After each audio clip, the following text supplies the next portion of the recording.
When it comes to choosing a bank, you might be wondering which type of bank is right for you. Should you choose a traditional brick and mortar type of bank, or do you opt for one of those online providers? And what about credit unions? What exactly is a credit union, and is it a good banking option? Well, in this episode, we'll give you some info to help you answer those questions and more. I'll also discuss the pros and cons of each type of lending institution to help you make the best selection based on your goals and the services and features that you find the most value in. Plus, at the end of this video, I'll even tell you what banking setup I use in my very own personal life. So let's get to it, shall we?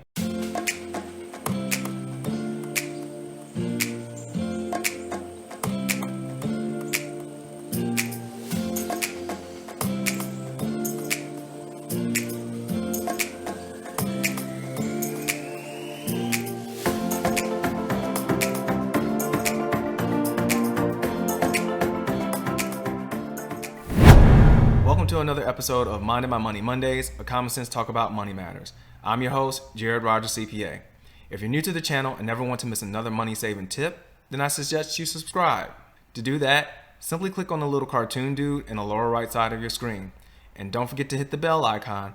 That way you'll get notifications every time a new video is posted. When it comes to choosing a bank, there are a few broad categories that you can choose from. Whether that is a traditional bank, an online bank, or a credit union, each has its own pros and cons. Furthermore, the bank that is right for you will largely depend on the services and features that you find the most value in.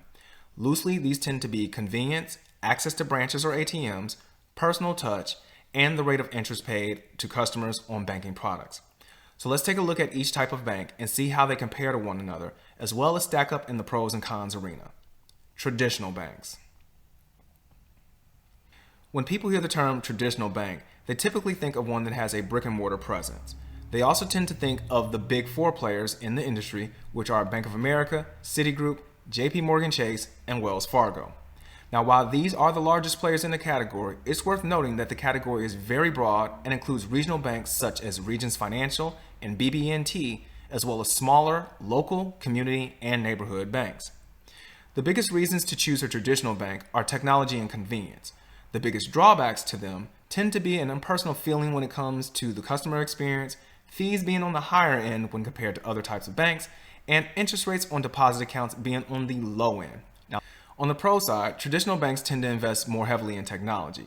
This means that customers tend to get a better experience when it comes to online services and mobile banking. They also tend to have a widespread physical presence, whether that be in the form of an actual branch location or an ATM. For these reasons, traditional banks tend to be the go-to choice for customers who value the convenience of being able to access their money or go to a branch no matter where their daily activities or travels may take them. Now, on the downside, dealing with a big corporation can leave one feeling like a number and not a valued customer. And those fees? Well, since big banks tend to be publicly traded and their shareholders need a return on their investment, these banks tend to look to generate revenue from things like service charges and fees. If you want to know more about this particular topic, then click on the little I in the upper right side of your screen. You can then watch the episode we did on fees and how poor money habits equal big profits for the banks. Lastly, since traditional banks not only have profits to manage to please their shareholders, but they also have a large geographical physical presence, they tend to pay lower rates of interest to customers on things like deposit accounts and CDs. Why? Because they're managing their bottom line. And in all those locations, that's high overhead. So if you're looking to earn the highest interest rates for stashing your money in a bank account, you might want to consider the next option. Online banks.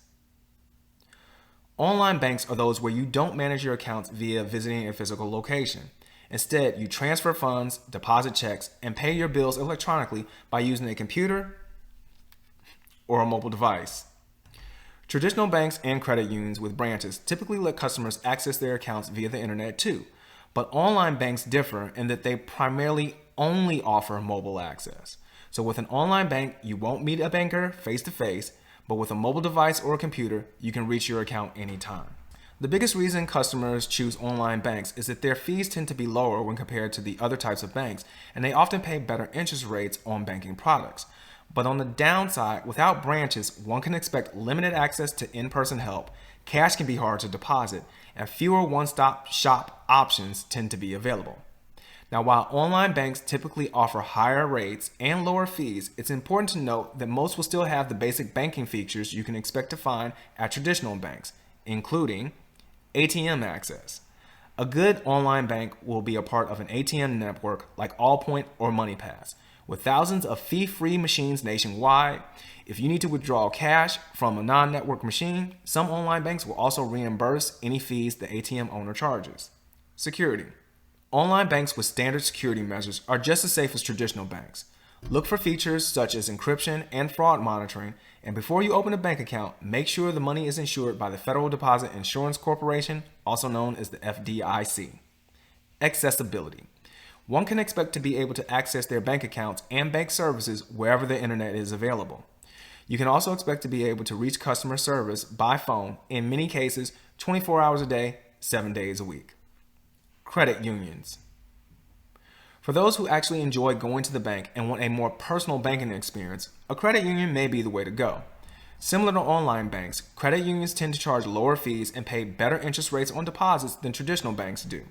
But their downside tends to be that they don't invest as much money in technology and other state-of-the-art features as traditional banks do.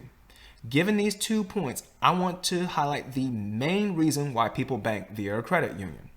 In a credit union, as opposed to a traditional and online bank, the customers are the owners.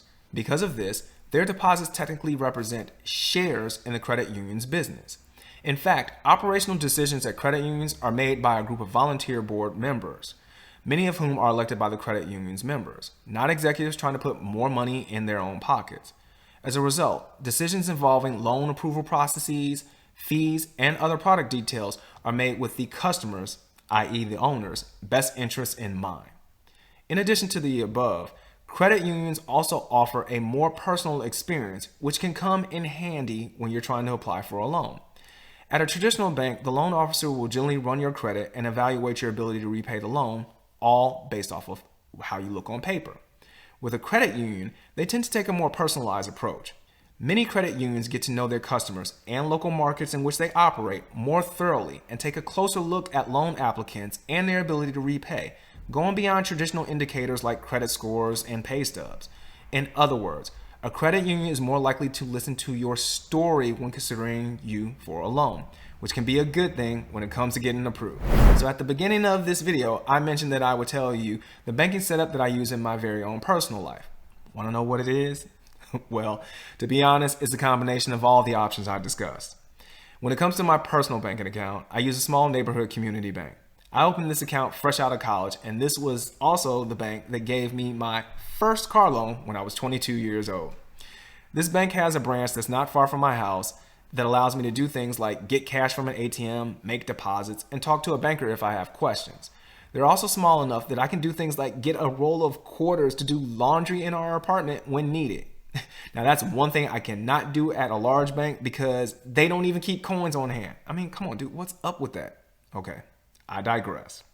For our house account where all our household bills are paid, I use one of the big four traditional banks. This allows me to access the cash no matter where I might be, like when we're traveling on a family vacation, as well as pay our bills online and move money with ease. When it comes to my savings, I use an online bank. This is where all of my liquid savings are held, and that's because the account pays a far better rate of interest when compared to my other two banking relationships. Now, we all know that interest rates are at an all-time low due to the actions of the Fed. So if you're looking for some investment options to get you a better rate of return than the interest rates you would earn on a bank account, then feel free to click on the I in the upper right-hand side of your screen and check out that video. And just like that, we've come to the end of another episode.